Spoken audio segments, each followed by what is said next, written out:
Welcome, everybody, to Victory Circle Podcast. I'm your host, Jason Wilson. Today, we have Angie Rorrer. She's a breakthrough strategist, faith warrior, and it's such a pleasure to have you, Angie. Welcome to the show.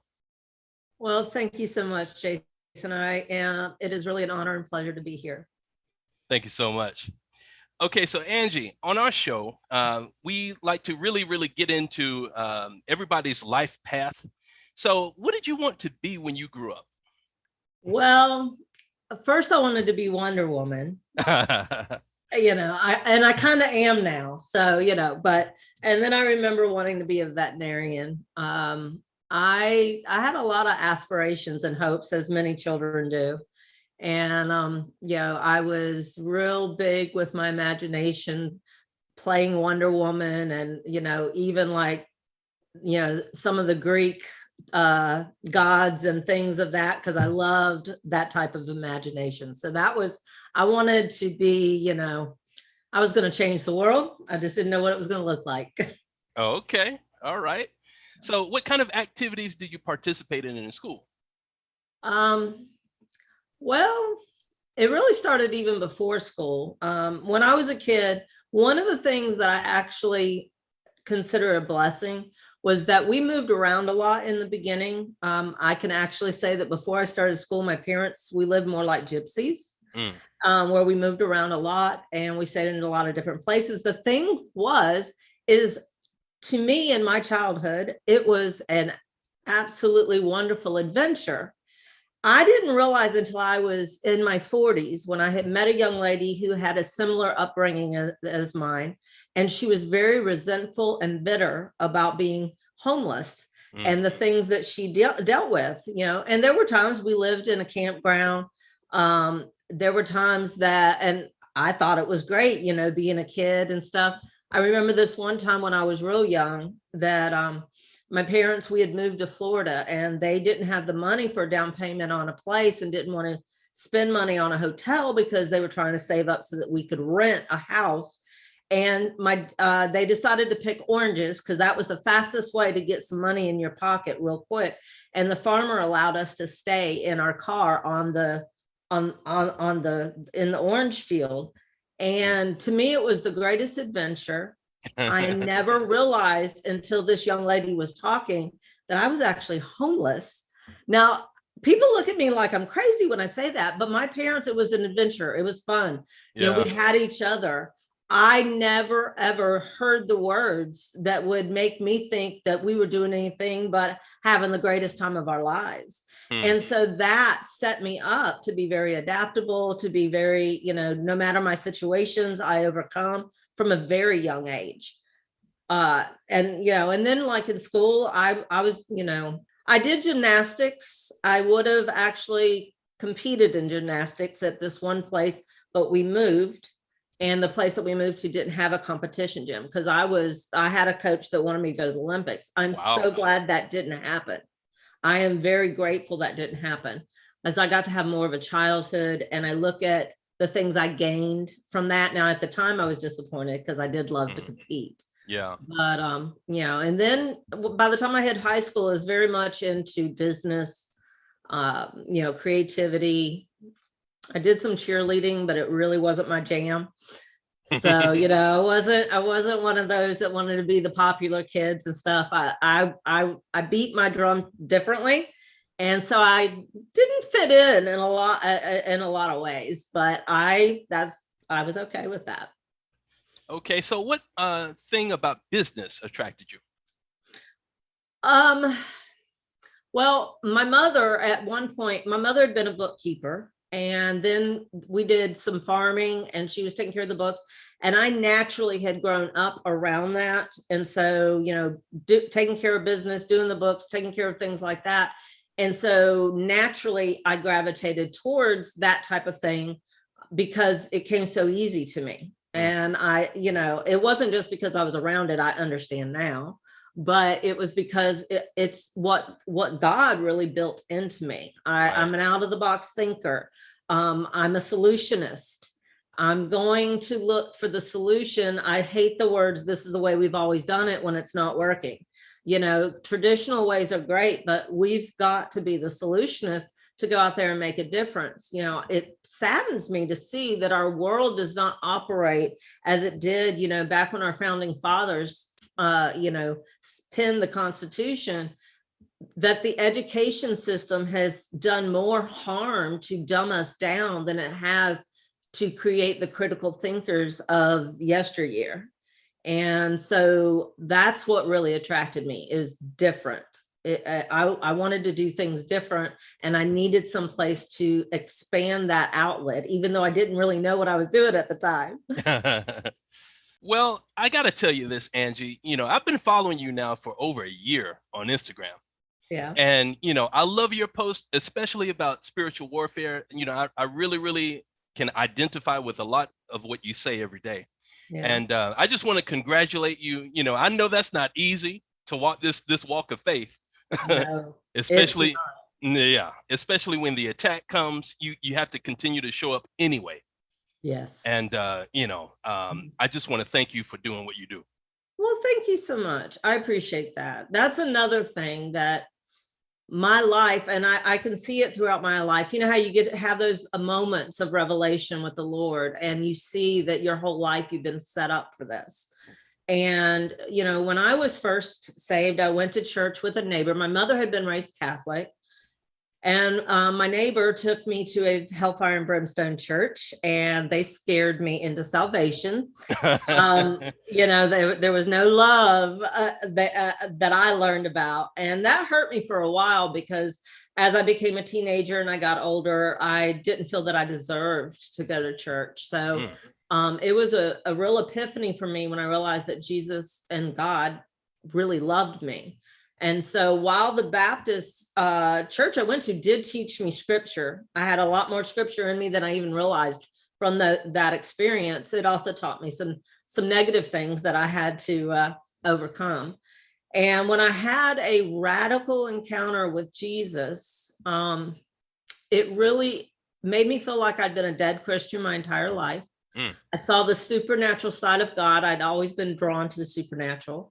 When I was growing up, I knew things. I would say things, you know, the neighbor's a witch. I would tell my parents things I saw. The doctor told my mother I had an overactive imagination. My father was convinced that I had ESP and would use cards face down to make me guess them. And so I was not raised in a home with Christian mindset that understood that the supernatural is part of God, because, you know, my mother had been raised Catholic, very religious, and very differently. My dad had been raised in the church, but again, more religion. He went away from that as he got older. And I quit sharing because people look at you weird when you tell them certain things, you know. But my parents did learn that my gut instinct was spot on. If I said there was something off about somebody, it always ended up being true. So they learned to trust it, but it was, you know, the sixth sense, the gut instinct. Like I said, Dad thought I had ESP.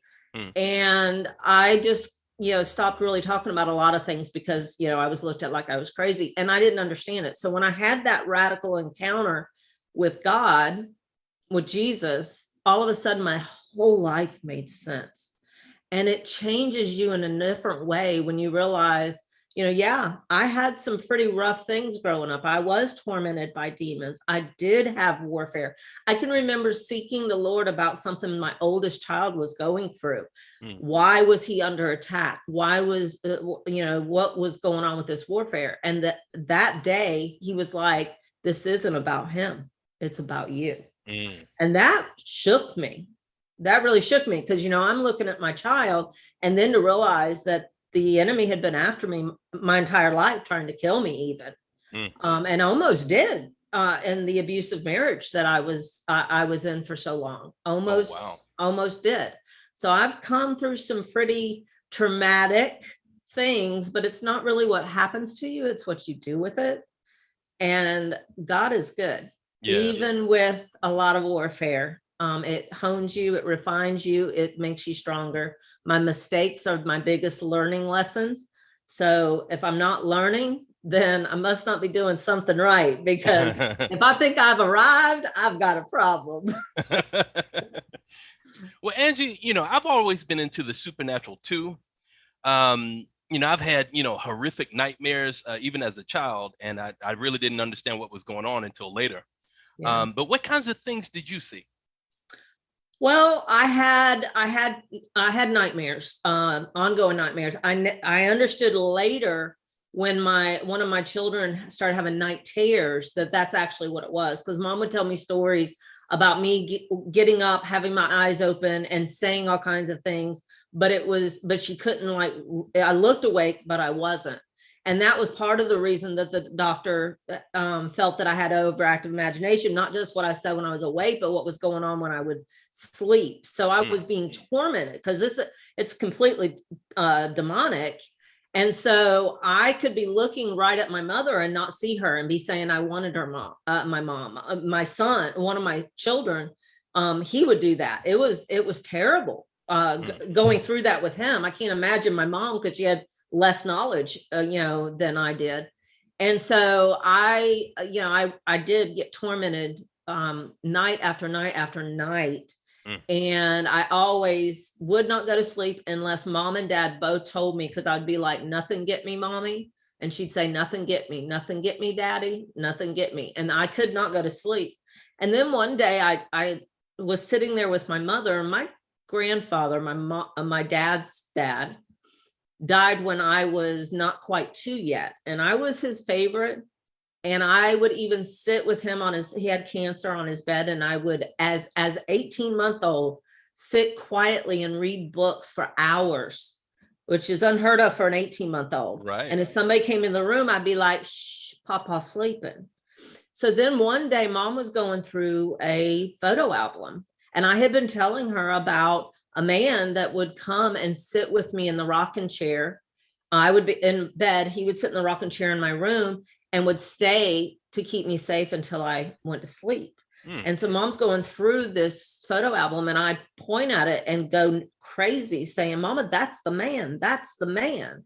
I now understand that was an angel that had taken that form, because that was a comfort and safety person in my life. It was not until years later, I never remembered the dream when I would wake up out of it, but I'd be gasping for air and not able to breathe.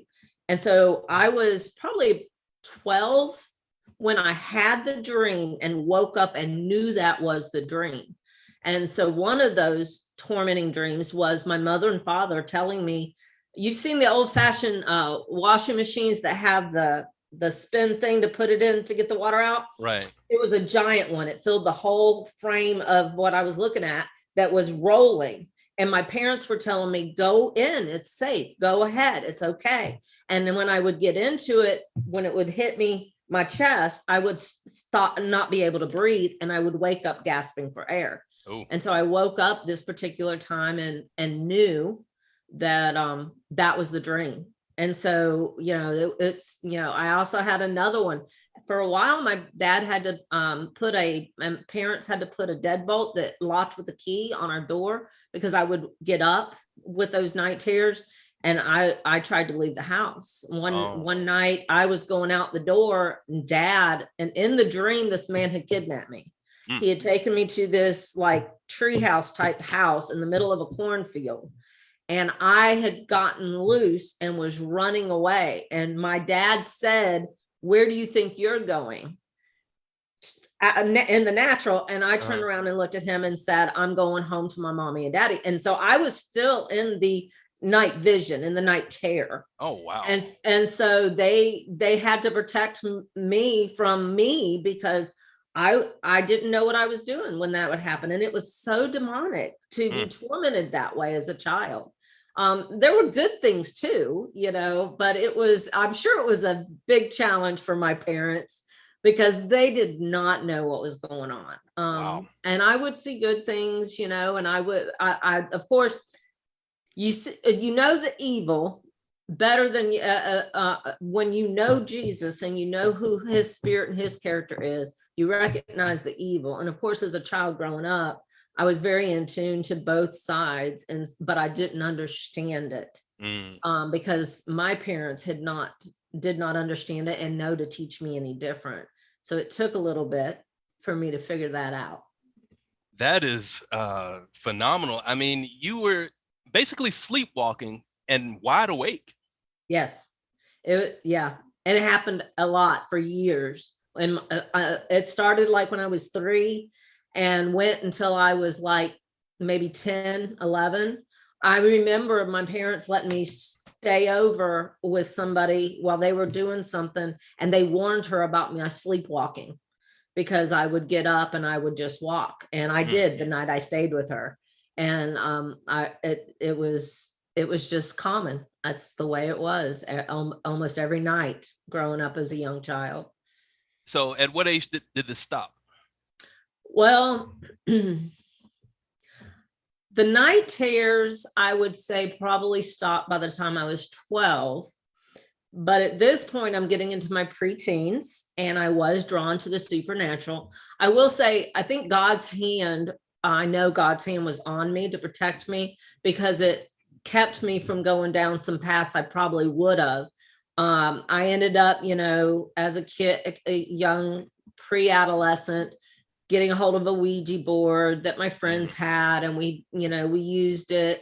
And then things got really freaky at the house. And it wasn't my Ouija board, but I had gotten it from the friend, and it was at my house. And I had some experiences with this thing where things were talking to me without anybody else. I didn't need anybody. I didn't have to touch the little thing. I mean, really? And I saw things. And so I was like, I got to get rid of this thing. And I threw it away in our trash can. And I went to school, and I came home, and it was sitting on my bed. And I asked my mother, did you get it out of the trash? And she's like, no. I tried throwing it away again. Same thing happened. It ended up being in my closet that time. And so I was like freaking out at this point because, it's crazy because I was never scared of what I dealt with, which is odd to say. Maybe because I have been so used to having it up my life. I don't know. Or maybe I just knew that God had me. I can't explain it. Yeah. But this was like disconcerting. I was trying to get rid of this thing, and it kept coming back into my room. And so that was very different. So I wasn't having the night terrors anymore, but I was having other experiences. And, and so I opened some doors with the Ouija board and seances and things of that nature because I was very in tune. Right. And to me, it was just natural. To me, it was just life. I didn't, and even though I had been raised in the word, and knowing the word of God, I didn't think it was witchcraft. It didn't compute to that. Nobody had really taught me in that way. Just like nobody had ever taught me that my prophetic gifting was from God too. So I tapped into a lot of things accidentally. And then later in life, I'm like, oh shoot, I was doing witchcraft, so, but fortunately God did put his hand on me, and I didn't go down any really bad paths. I messed around with some of that as a child would in pre-adolescence, and then moved away from it just simply because there were some things that I didn't like that I was coming in contact with. And so, I stayed away from it and kind of let in a way, my gift was there, but I wasn't tapping in as much. So it was safer, I guess, in some ways, because I really didn't like some of the things that were happening. This is an interesting point to segue.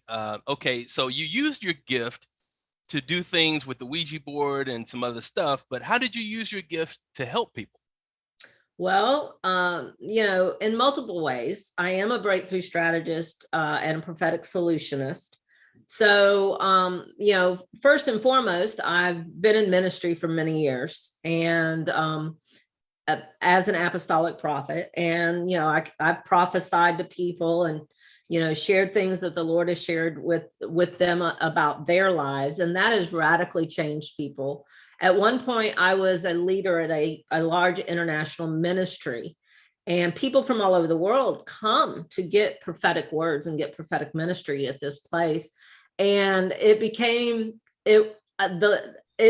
interesting because I would have people that seen me on the TV doing trainings or whatever, where they were publicizing it, or that had come to conferences, And you prophesy to hundreds of people a year. You don't remember. I mean, unless God reminds me, I don't remember what I prophesy to people. Yeah. And, but people start getting kind of stalkerish, and because they're like, whoa, and they'll jump out and they'll stop you and they'll be like, telling you how it radically changed their life. And sometimes it was like, I had a guy that was like, I've been watching you worship on TV. And I'm like, okay. But the Lord was like, you need to get used to it. My girls, when they were teenagers, we'd go places and she's like, people act like you're famous. And I'm like, you just have to get used to it. Yeah. And because it was uncomfortable to be, but when God, told me, when you radically impact somebody's life like that and it changes their life, and it's not me, it's God, it's the God that's in me. But people, they're just so thankful because a lot of people don't have access to that. Now you can get your prophetic junkies, trust me, I know. But that's one of the reasons why I'm so passionate for people to hear God for themselves. Right. Because we shouldn't have to go to somebody. Yeah, I love getting the occasional word, from my apostle or people that matter to me. But at the same time, I can hear God for myself and I can seek God for myself. And we're not supposed to be the middleman. I'm supposed to teach you your authority and how to hear how God speaks to you, not be the middleman in between you and God. But it does impact people and you change your life. And then my gift is very useful in just also other avenues, whether it be ministry. I've gone into ministries and I've discerned what was on the land and what was on the building that the ministries had recently acquired, and go in, and sometimes it's nothing more but just no, you can't do this no more. And I had one incident that's really precious to my heart. I don't know if you know Keenan and Gloria Bridges in Tampa, Florida, but I was down at their ministry a couple summers ago, and I had prophesied everything that had come to pass the year before. So they couldn't wait for me to see the new church building and see everything and all that. And I was excited to see it. And I went in and I started telling them, all the things that had happened there. And I was spot on. They're like, I saw God bringing in somebody like a jackhammer to break it loose. And so I left because I had other obligation, other ministry things that I was doing. And Gloria called me back this particular time. I was supposed to leave Florida on Saturday and she wanted me to preach on Sunday. And Keenan was not even there. He was actually up in Charlotte, which was where I was living at the time. So I didn't even get to see Keenan. But so I went in on Sunday, and I remember right before the service, I was praying, and I just told the powers that I'd already discerned that was enough. Gloria had some very scary situations where somebody in the neighborhood had told her that they knew who she was and threatened to kill her, and they were all into witchcraft. There was a lot going on in this neighborhood, a lot going on. Wow. And that's kind of my specialty. I'm a watchman. I'm going to tell, I know what, I'm going to see what the devil's doing. But where many people get tripped up is they don't seek God for the solution. So, and many prophets, prophets, of course, they live in that revelatory place. I'm a different type of prophet in the fact that not only am I a watchman, but I'm apostolic in the sense that I'm going to plow, I'm going to build, I'm going to look for the solution because I'm not going to tolerate it. And I shake up the land and principalities in the process, but that's the whole point, because one thing we talk about deliverance of people, but we don't talk about deliverance of land. And if we don't deliver the region, the people are going to stay bound. It's going to come back. And so that is something that I'm big on teaching about, is delivering a region also, because you've got to map out and you've got to see what's hovering over your region. So principalities. The principalities. Absolutely. And I mean, where I have moved to now, there are some very specific principalities that God has brought me up here. And, I'm definitely making waves. and the powers, the principalities and the strongholds are not happy with me, that means I'm doing something right. Because I always say, if nobody's manifesting around you, you better check yourself, because you might be walking the same way with the demons that the demons are. So, I expect warfare, but that's also been the life I live. Not everybody sees the amount of warfare that I do, and some people probably see more than I do. We all are different. We all have a different calling and a different focus, and we need that. But I preached at this church, and it was a great service. Did some deliverance at the end, laid hands on everybody, did an impartation. It was good. It was a great service. God really moved powerfully, but it wasn't like one of those that you walked away from and was like mind blown. It was a great service and God moved, but it wasn't anything out of my ordinary type thing. You know what I mean? Right. But what happened was, the following week, Gloria contacts me and tells me, and after the service, after I prayed for everybody, the adults, they brought the children to me and asked me to bless them. So I laid hands on every child there and blessed them and spoke what the Lord would have me. And so the following week, at the end of service, they went into the children's church, and the kids were on the floor moaning and groaning in travail, speaking in tongues, and revival broke out. And the children started laying hands on the adults. And it's just that is so near and dear to my heart, because, they just had to, what was over that ministry in that region had to be broke, so that what they were doing, because I'm only there for a day. It's all about who's there. When I leave, I come in and I'm going to plow, and I'm going to knock some things loose, and I'm going to get that breakthrough for you, but you've got to carry it from there. So I'm very serious also about, when I do breakthrough or any type of deliverance, I've got to know that somebody will steward that, because it is our responsibility not to just, go do something in a region, shake things up and leave, and then people are left with nothing. Yes. So. Well, Angie, I wanted to ask you also, I mean, we've seen a tremendous amount of warfare with suicides and depression and anxiety, and these mass shootings. People are thinking that it's a mental health issue, but what's your opinion on that? It's not a mental health exists. Issues, bipolar, all of those things, they are very real. So I don't ever want to say they're not, because I believe you need Jesus and therapy.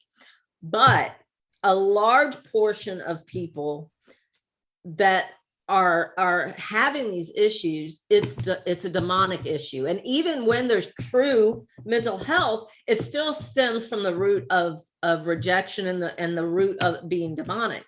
Yes. That's the hard part, especially people that are very sensitive. If you're a feeler, an empath, some would call it, if you are somebody that can be fine 1 minute, walk into an area, and then all of a sudden you're not okay, you'll be discerning something or someone in the atmosphere, but when you are untrained, you think it's you. So if you hear voices, like I often, will hear things, you're going to think you're losing your mind if you don't have any understanding of the supernatural. Right. It is sometimes easier, most often is easier for me to talk to people that are more in the new age and spirituality, when they're not tapping into the right source, which is God, but because the gifts are without repentance, they are utilizing the gifts that they were created with, using the wrong source, because they at least get it and understand the supernatural. Whereas we have many in the Western world here that do not have the frame of reference to understand the supernatural, and that it is God, of God. Not to mention, many people have been desensitized through our television programs and things of that nature. I love going to all these different foreign countries and knowing people from all over the world, because I've got to see and experience what is blatantly in front of our face that people don't see that is here too. A lot of people just think it's over in Africa, it's in the Central America, it's kind of thing. No, right. It's here too. It's just masked, and you're desensitized from it. And so you've got so many people that, and kids, because kids are so much more pliable and malleable. You know, the reason we're seeing teenagers, 18-year-olds, school shootings is because, you know, they're being risen in a fallen world with fallen parents. Whether it's horrendous tragedy or not, they can also be somebody that's very sensitive to the spiritual world, have no understanding.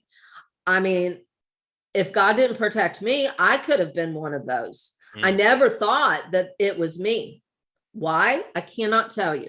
That's all God. Right. But these kids will start hearing voices, and then there's things that are being spoken. Our words are so powerful. Music, when you're singing the lyrics, when you're speaking things over your kids that are negative, that's a word curse. When you know, there's family lineage curses that are handed down where people don't break that bloodline issue. And so we're seeing a lot of that manifest in the natural. The thing that is also really gets me is we are supposed to be doing greater works than Jesus, and we're not. The problem is people don't understand, Christians, especially here in the Western world, don't understand their authority. They walk in fear, rejection, abandonment, that orphan spirit, and they don't understand what they carry. And if you understand what you carry, you can then guard the gate as you are meant to guard it. Our gatekeepers, our watchmen, they're not guarding our gates. Why are we having all this? God says that we will not be ignorant of Satan's devices, but we have to know how to listen to Holy Spirit, how to see what the devil is doing, and not just say, oh, the devil's doing this. Okay, God, what's the solution? Right. And not also, we don't need to preemptively or presumptuously pray. I have seen people do that. They have a good heart. God shows them something, they pray against it. That's great if that's what God says. But I've had times, like there many years ago, there was 5 different cities that I saw riots being raised up in. And I saw the riots, the bloodlust, hit the crowd, and they turned on each other and started killing people. What? But Christians came in and started praying and started raising people from the dead and these things. God said, don't pray against those riots. I want you to pray for the people that need to step up and that are going to be there to show my power. I could have easily started praying against these riots because nobody wants to see riots in our cities, right? Right. Yeah. God had a different plan. And so we have to be able to guard the gates and guard it the way God is showing us, because nobody wants to hear this, but we have to have bad things happen. People don't turn to God otherwise, unfortunately. True. We also know how the end of the book ends. All right. So the world may be having a lot of struggles, but I'm going to have joy in the Lord, regardless of what's going on in the world.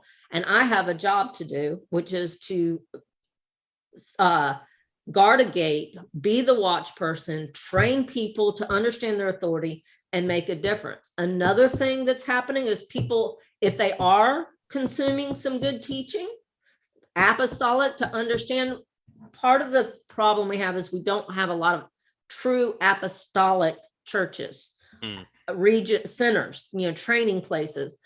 They may talk about apostolic, they may use the offices and understand that, but an apostolic training center, or hub, or church is meant to be a place that ground is breaking the ground, training the people, sending them out.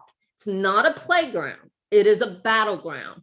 And that is what we need to be doing. Too many people are just comfortable going to church on Sunday. They get to worship, they get a good message, and then they're good for the next week. And as Christians, and I'm not talking, I love talking to people outside of the church because that's where my main focus is. Now, I recently established a hub to raise up people, but even I've told them, you're going to have what we call a prophet's lab, a lab, because, when you're in high school and you do biology, you learn, and then you practice, you dissect the frog. What we have is a bunch of consumers that have got analysis paralysis and nobody actually walking in it. So we have to create environments of safety to raise people up, to be the gatekeepers, so that we can stop these shootings and, find out in advance, you don't know how many things have been prayed for that have not occurred that were meant to occur. If we only had a clue, we would realize just how powerful our words and our prayers are, our declarations.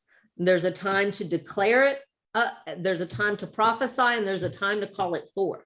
And I'm all about calling it forth into the natural, because that's part of the problem. We have things in the spiritual realm, in heaven, that are not being pulled down here to earth like they should be. And if we understand that we can do that, but understand the responsibility of it as well, because that is a key factor. We need mature, humble, God honoring people that understand their authority and won't shrink back, but also understand where their source comes from. See, I knew this was going to be powerful. I knew that. Are you up to doing another episode? Absolutely. I would love to. Yeah. All right. Yeah. I got to have you back, Angie. Okay. I would love to. All right. Great. Unfortunately, we're running out of time here. Angie, how can people find you on social media? Well, on social media, I have Instagram. It's at Angie Roars like a lion, people, because that's who I am. ROARS, and on it's got an underscore as well. But if you look me up, Instagram and TikTok, it's both Angie Roars. I also have Facebook business page that has my last name spelled Rorer. Most people can't. You did good. Most people don't. They look at all those R's and they don't know how to pronounce it. So you can find me on social media that way. You can also go to my website, which is angieroars.com, because my business and ministry is Angie Roars Global. And there you can find different classes that I teach. You can also find links to my social. And there's also a link to Southwest Hub here in Roanoke, where we just established that. And we're meeting currently on Wednesdays at 7. So tonight we'll be meeting. So that's, if you want in person, if you're in the area, you're welcome to join us on a Wednesday night. And then you can also email me from my website if you have questions. Thank you so much, Angie. Thank you. It's been a pleasure. Absolutely. God bless you. Take care. Thank you. Thank you for watching Victory Circle Podcast. Please subscribe to our YouTube channel.